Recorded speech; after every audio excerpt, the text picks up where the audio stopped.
คุณจะเป็นผู้หญิงที่โชคดีที่สุดและมีค่าที่สุดในโลกนะครับขออนุญาตร้องเพลง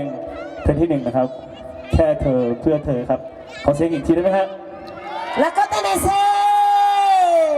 คุณครับถ่ายตรงไงงั้นแหละตัวชาติอาขาวชาญาอยู่ท่านเล่าเลยเนี่ยไม่รู้เป็นอะไรครับวันนี้ตื่นเต้นมากจริงๆครับโอเคครับใครเคยฟังเพลงนี้บ้างนะครับช่วยกันร้องนะครับ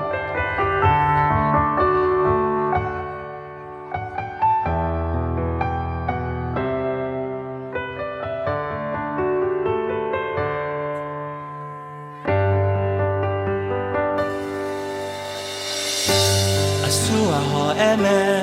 งังเท้าสู้หอแอแม่ทากาเพอเด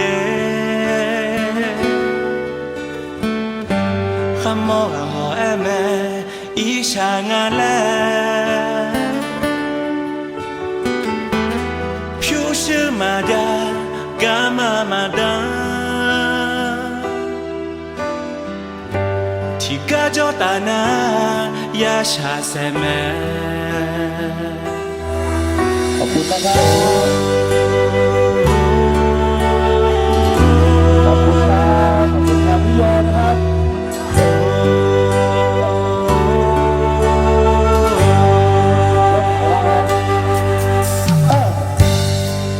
ขอนี้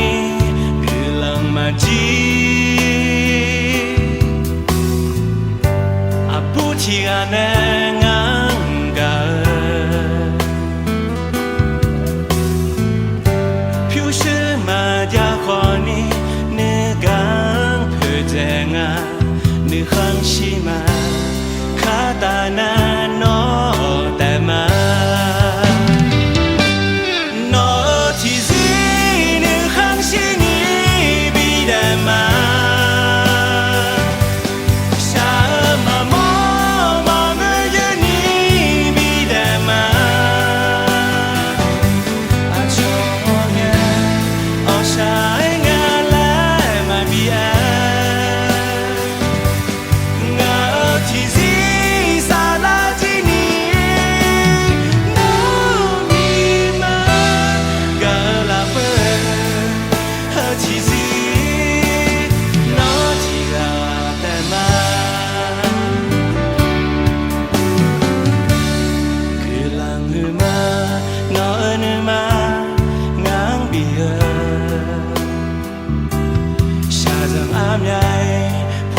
คนนี้